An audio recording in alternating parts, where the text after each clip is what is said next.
অনেকে বাংলাদেশের বোলিং নিয়ে সমালোচনা করছেন, বলছেন যে বাংলাদেশ কেন আপনার স্পিনারদের খেলালো, দুইটা স্পিনার কেন নিল, সিন্ডিকেট টিন্ডিকেট আপনারা অনেক কিছু অনেকে বলছেন। আসলে আমি আপনাদের বিষয়টা বুঝাই।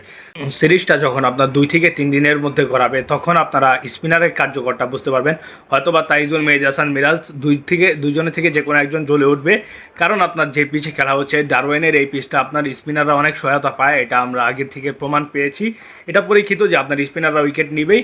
হয়তো শুরুর দিনে আপনার ফেভার করেই নাই আপনার স্পিনারদের, কিন্তু আপনার 3 নাম্বার দিন থেকে অবভিয়াসলি আপনারা দেখতে পারবেন 3 নাম্বার অথবা 4 নাম্বার দিনে স্পিনাররা কী লেভেলের ভয়ঙ্কর হয়ে ওঠে এই পিচে। এবং অস্ট্রেলিয়াও কিন্তু আপনার 2-3 জন স্পিনার অস্ট্রেলিয়ার মধ্যেও কিন্তু আছে। এর মধ্যে আননেসেসারি টার্ন হচ্ছে যেখানে আপনার ব্যাটসম্যানরা বলই বুঝতে পারবে না, এরকমটা কিন্তু হবে। আর ইবাদতের প্রসঙ্গটা আসি, ইবাদতের যে আপনার হঠাৎ করে যে সে তার আপনার আগের রিদমে ফিরে আসলেন, এটাই হচ্ছে অনেক দুর্দান্ত একটা বিষয়। কারণ থার্ড বলার হিসাবে ইবাদত ছিল, ইবাদতকে নিয়ে আপনারা অনেকে আপনারা চিন্তা করেন নাই যে ইবাদত এতটা ভালো খেলবে।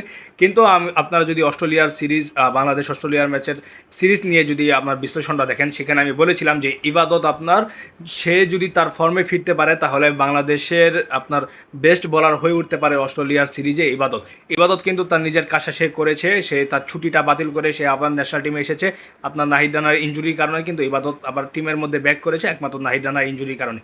আর ইবাদত যেই লেভেলের বলার, আপনারা হয়তো এখনও অনেকে বুঝছেন না, বা যারা আপনারা আগে টেস্টগুলো ফলো করেন নাই, ওডিআই ম্যাচগুলো দেখেন নাই, তারা হয়তো জানেন না যে ইবাদতের মধ্যে কোন কোয়ালিটি রয়েছে। একটা ইনজুরির কারণে তার ক্যারিয়ারটা আপনার একদম ধ্বংসের পথে নিয়ে গেছে ইবাদতের। এরপরে কিন্তু তার রিদমটা আর ফিরছে না ম্যাচের মধ্যে। কিন্তু আজকে অস্ট্রেলিয়ার সাথে আমরা তার সেই পুরনো আপনার অ্যাটাক বোলিংটা দেখলাম, আপনার ইয়র্কারগুলো দেখলাম আমরা আজকের টেস্ট ম্যাচে। আপনারা কি মনে করছেন বাংলাদেশের বোলিং আপনাদের কেমন লেগেছে? এই বোলিং দিয়ে কি অস্ট্রেলিয়াকে আপনার বাংলাদেশ হারিয়ে দিবে কিনা? আপনারা কি মনে করছেন? আপনাদের মন্তব্য মতামত কমেন্ট বক্সে জানিয়ে দিতে পারেন।